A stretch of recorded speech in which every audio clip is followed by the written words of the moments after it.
मैं doctor PK. Verma एक बार फिर अपने बायोलॉजी क्लास में आपका स्वागत करता हूं।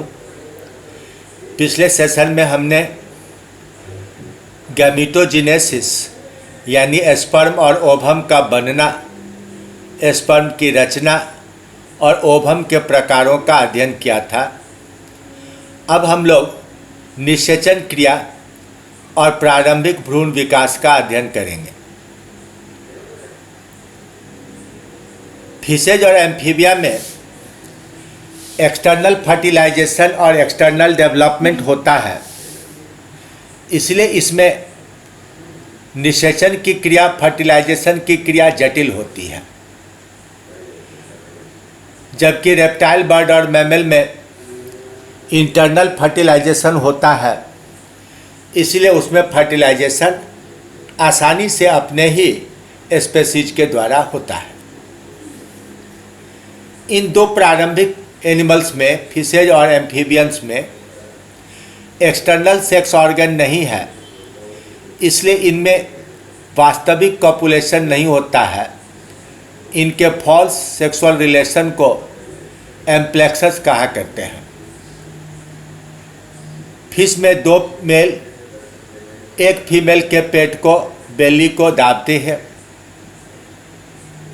जबकि एम्फीबिया में एक ही मेल फीमेल के पेट को बार बार दाबकर ओवरी को तोड़कर गुच्छे में एग्स को निष्कासित कराते हैं, जिसे स्पाउनिंग कहा जाता है।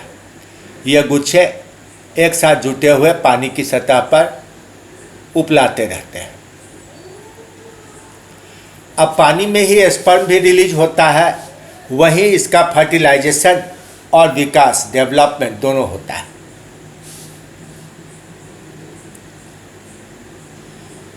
तो पानी में अगर एक ही स्पेसीज हो तब तो 100% चांस है कि सेम स्पेसीज के बीच फर्टिलाइजेशन होगा। 2 स्पेसीज हो तो 50%, 4 स्पेसीज हो तो 25%, यानी कि अपने ही प्रजाति के स्पर्म का ओवम तक पहुंचना एक चांस है, एक संयोग है, जो इस बात पर निर्भर करता है कि कितने कम स्पेसीज वहाँ एक साथ मैच्योर हो रहे हैं। अब नज़दीक आना भले ही चांस हो, लेकिन एक ही प्रजाति के स्पर्म और ओवम के बीच में एक निश्चित केमिकल रिलेक्शन पाया जाता है। ओवम की सतह पर फर्टिलाइजिन नामक का एक अणु पाया जाता है, जबकि स्पर्म की सतह पर एंटी फर्टिलाइजिन नाम का एक अणु पाया जाता है। यह फर्टिलाइजिन और एंटी फर्टिलाइजिन हर स्पेसीज का विशेष प्रकार होता है, अलग अलग प्रकार का होता है।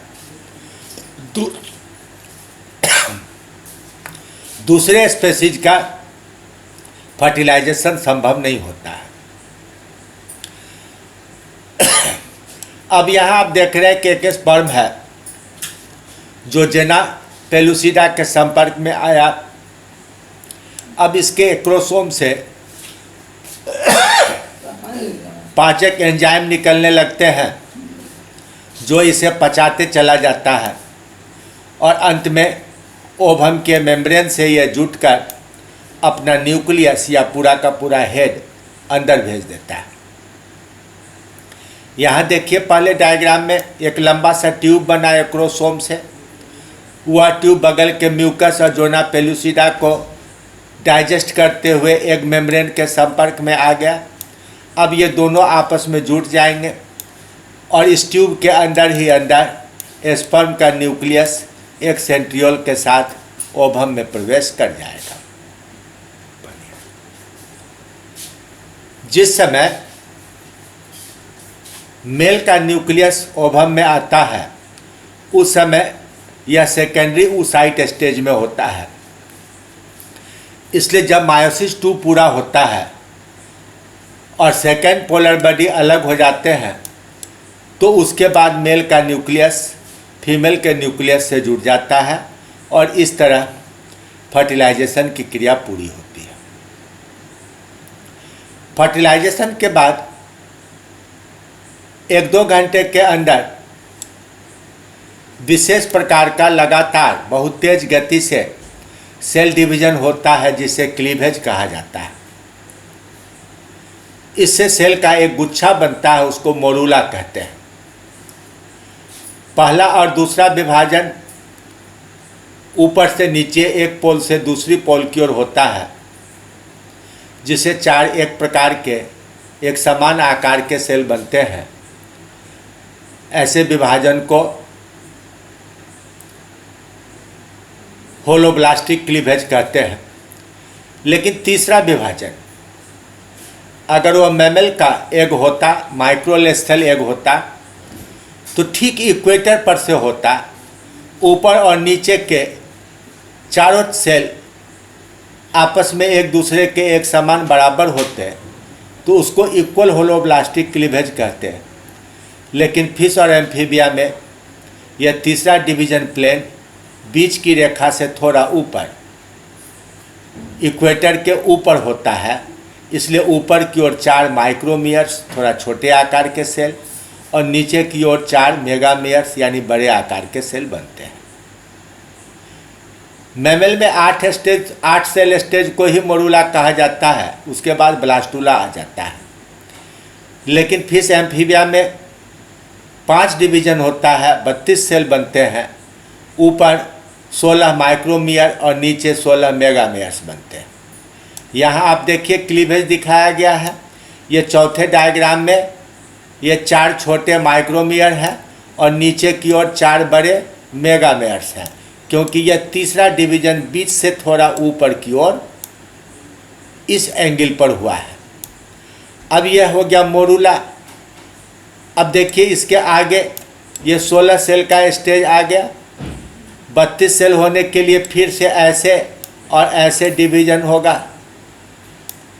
तो इस तरह से यह 32 सेल का बॉल बनेगा। अब इसके बाद अंदर में एक खोखला स्पेस बनेगा जिसको ब्लास्टोसील कहेंगे, और फिर एक नई कैविटी बनेगी जिसे कि गैस्टुला कहेंगे। तो अगले डायग्राम में आप देखिए,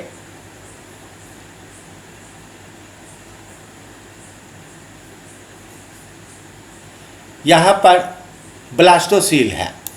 यह नमकीन पानी सलाइन वाटर से भरा हुआ कैविटी है, लेकिन इसके एक किनारे से इस तरफ से अंदर की ओर धंसना शुरू किया ये सेल, और अंदर धंसने के कारण मुंह पर एक ब्लास्टोपोर बन गया, एक छिद्र बन गया, और अंदर की ओर एक कैविटी बनना शुरू हुआ।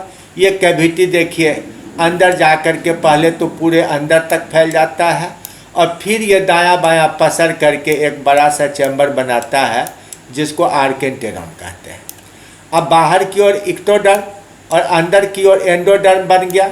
इन्हीं दोनों के बीच मीजोडर्म का विकास होगा। इस तरह से एक्टोडर्म, एंडोडर्म और मीजोडर्म ये 3 जर्म लेयर बनेंगे। इन्हीं से अब विभिन्न प्रकार के टिश्यूज और अंगों का विकास होगा। तो गैस्टुलेशन क्या हुआ? तो ये एक जटिल मार्फोजेनेटिक मूवमेंट है सेल्स का। इसमें अंदर धंसने और चारों ओर फैलने की क्रिया इन्वेजिनेशन और इन्वॉल्यूशन होती है, जिसके कारण धीरे धीरे ब्लास्टोसील की जगह पर आर्केंटेरॉन का विकास जाता है। ब्लास्टोसील समाप्त और नया कैविटी आर्केंटेरॉन बन जाता है। अब एक्टोडर्म और एंडोडर्म बन गया, उनके बीच में एक मीजोडर्म भी बन जाएगा। तो इन तीनों से अलग अलग अंगों का विकास होगा। एक्टोडर्म से स्किन का पूरा सतह और उस पर स्किन पर पाए जाने वाले ग्लैंड, मछली में म्यूकस ग्लैंड, मेढक में म्यूकस और पॉइजन ग्लैंड, अगर वह स्तनधारी हो तो मेमरी ग्लैंड बनेगा, स्वीट ग्लैंड बनेगा, वाइल ग्लैंड बनेगा, और पूरा का पूरा नर्वस सिस्टम, ब्रेन इत्यादि एक्टोडर्म से बनता है। मीजोडर्म से सभी प्रकार के muscles, connective tissue, blood, lymph, bone, cartilage इत्यादि बनते हैं। इसी से हार्ट, ब्लड की नलियाँ, पूरा का पूरा उत्सर्जन तंत्र और प्रजनन तंत्र का निर्माण होता है। एंडोडर्म से भोजन नली के अंदर का लेयर यानी म्यूकोसा लेयर का निर्माण होता है, और फेफड़े के अंदर जो सिलिएटेड एपिथेलियम है वह भी एंडोडर्म से बनता है। लीवर और पैंक्रियाज जो महत्वपूर्ण ग्लैंड हैं उनका निर्माण पार्टली एंडोडर्म से और पार्टली मेसोडर्म से होता है। तो इस तरह आपने फर्टिलाइजेशन की क्रिया और प्रारंभिक भ्रूण विकास देखा। अब हम लोग आगे ह्यूमन रिप्रोडक्शन पढ़ेंगे। तब तक के लिए गुड बाय।